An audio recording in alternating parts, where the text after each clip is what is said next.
जब एक साथ 17 हिट फिल्में देकर खुद को भगवान समझने लगे थे राजेश खन्ना, फिर ऐसे टूटा एक्टर का घमंड।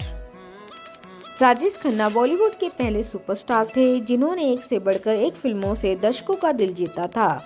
बॉलीवुड में बिना किसी गॉडफादर के उन्होंने एक अलग मुकाम हासिल किया था। एक के बाद एक 17 सुपरहिट फिल्में देकर एक नया रिकॉर्ड बनाया।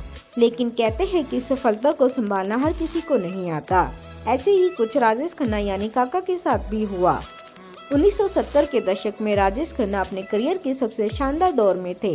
स्टारडम ऐसा था कि जिसके आसपास कोई दूसरा स्टार टिक ही नहीं पाता था। दिलीप कुमार से लेकर अमिताभ बच्चन तक कोई उनका स्टारडम छीन ना सका।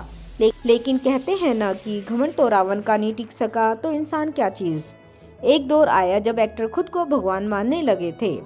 राजेश खन्ना ने उस दौर में एक साथ 17 हिट फिल्में दी थी। राजेश खन्ना ने खुद इस बात को कबूल किया था कि उन्होंने अपने करियर के सबसे शानदार दौर में ऐसा लगने लगा था कि मैं भगवान बनने के करीब पहुंच चुका हूं। साल 1990 के एक मूवी मैगजीन के दौरान उन्होंने अपने इस शानदार समय के बारे में बात की थी।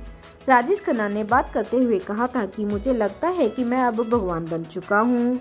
मुझे आज भी याद है वो लम्हा जब मुझे एहसास हुआ था कि दुनिया में सबसे ज्यादा सफल होना कितना अलग और बेहतरीन होता है।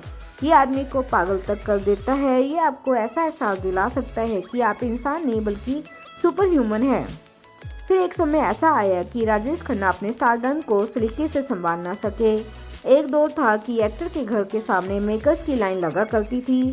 फिर एक दौर ऐसा आया कि उनके पास फिल्में नहीं थी और एक समय के बाद बसा बसाया घर भी टूट गया। उन्होंने ये भी बताया कि उनके हालात इतने खराब थे कि वे डिप्रेशन में खूब शराब पीने लगे थे, यहाँ तक कि उन्हें सुसाइड करने के भी ख्याल आते थे।